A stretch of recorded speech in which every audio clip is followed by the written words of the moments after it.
2000 Maniacs. 2000 Maniacs de Herschel Gordon Lewis. Je cherche la fiche du film, qui d'ailleurs est sympathique. Voilà. Alors ce film, si vous le voyez, vous allez vous dire, ah Daniel, quand même t'abuses, c'est un film qui fait quand même vachement amateur. Et c'est pas faux. C'est un film qui est sorti en 1963, 1964, 64 je crois, et qui est un film gore. Qu'est-ce qui est intéressant dans ce film? Du point de vue de l'histoire du cinéma, c'est un film qui annonce des œuvres majeures comme Délivrance et Massacre à la tronçonneuse. 2000 Maniacs est l'ancêtre de Massacre à la tronçonneuse. L'intérêt du film, c'est le caractère exceptionnellement gore de son contenu pour l'époque où il a été fait et qui choque. C'est-à-dire que tu n'es pas habitué à avoir un film en Technicolor comme ça, fait, qui respire un peu les années 60, qui en plus étaient des années insouciantes et qui soit aussi tordu, je dirais, dans le fond, et aussi cruel, aussi méchant. Ça, c'est le premier point. Le deuxième point, c'est que même si évidemment c'est un film à petit budget qui flirte avec le Z parfois, attention, c'est pas un film à la Bad Taste ou Brain Dead de Peter Jackson, c'est-à-dire c'est pas un film qui se veut volontairement, vous savez, c'est pas une comédie d'horreur.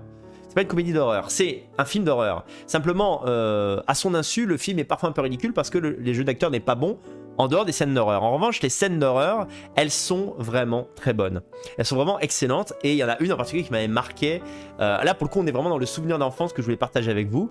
Et aussi, je voulais rendre hommage à ce réalisateur qui, finalement, dont l'œuvre était extraordinairement en avance.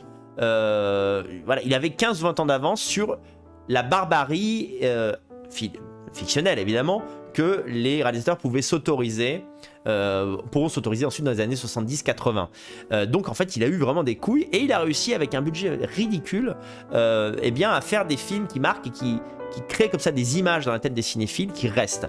Et enfin, le dernier point qui est génial dans 2000 Maniacs, c'est l'histoire. Et là, je me suis dit que ça pourrait peut-être vous intéresser. Alors, quelle histoire de 2000 Maniacs?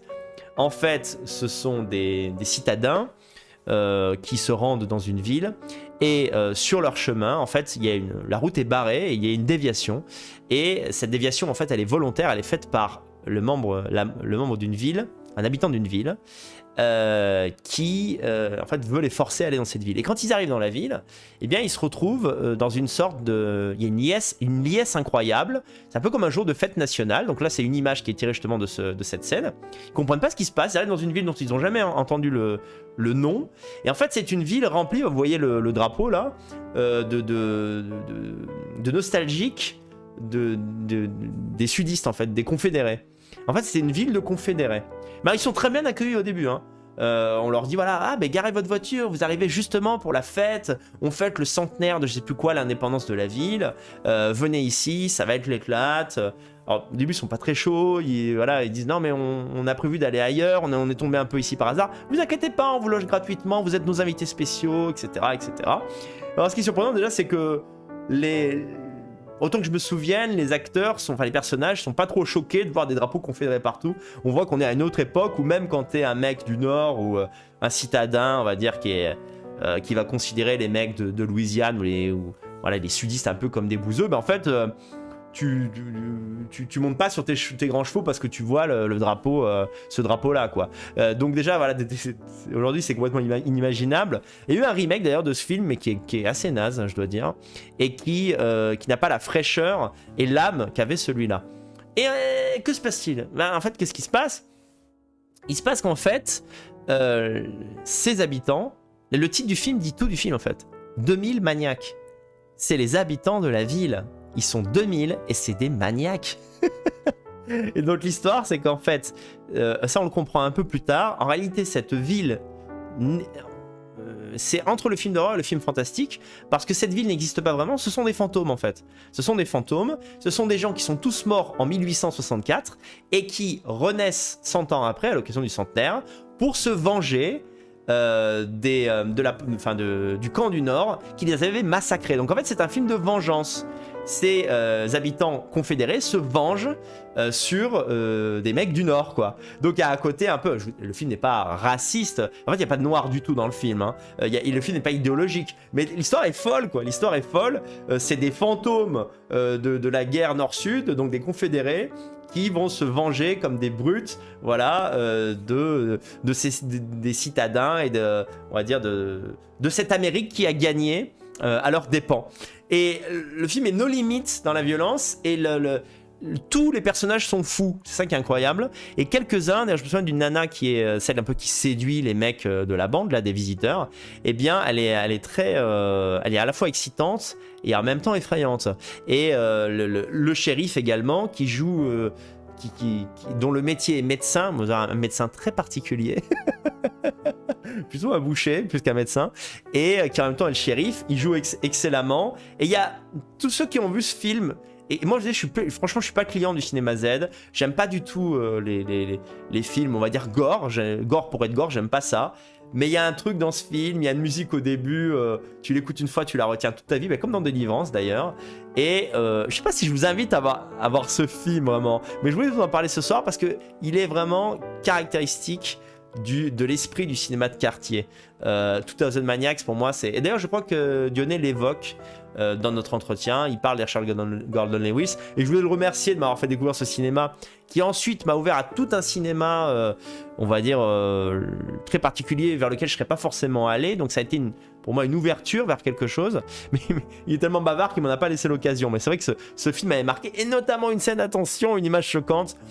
Je vous montre l'image et après je la commente. Horrible. Donc ça c'est le premier meurtre si je me souviens bien.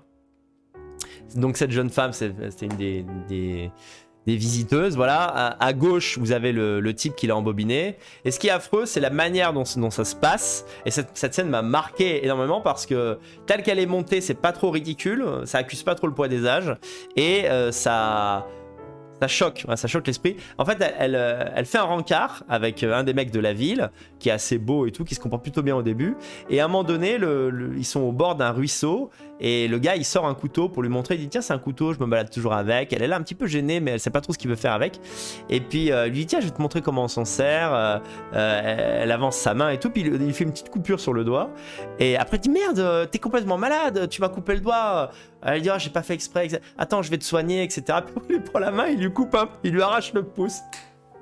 Truc affreux. Donc elle hurle et tout, elle se dit putain, c'est vraiment un malade, il l'a vraiment fait exprès là. En plus c'est une nana super jolie, jeune et tout, donc c'est l'horreur. Et malgré tout il continue de lui faire croire qu'il a pas fait exprès, lui couper, lui enlever complètement le pouce, et il l'amène vers ce docteur donc qui est également le shérif de la ville, qui en fait la charcute et la découpe. Alors c'est pas fin du tout, mais c'est tellement puissant, violent, horrible, que l'aspect un peu amateur qu'il y a dans le film, eh bien, est transcendé par la puissance d'horreur de ces scènes justement sanglantes. Voilà, donc c'est un film. Il y a un autre film de Herschel de Gordon Lewis, on va l'appeler comme ça, qui est pas mal. C'est The Wizard of Gore, le magicien du gore. Mais que j'ai trouvé pour le coup un peu artificiel dans sa manière de mettre en avant du gore. Le premier n'a aucun intérêt. Blood Fist, c'est son premier film, c'est le premier film gore historiquement, Blood Fist, mais il a pris un énorme coup de vieux. En plus il est un peu mystique, donc je vous le conseille pas forcément. Pour moi, de tous les films que j'ai vus d'Herschel Gordon Lewis, voilà, j'ai fini par réussir à le dire, le mot, eh bien 2000 Maniacs c'est le meilleur.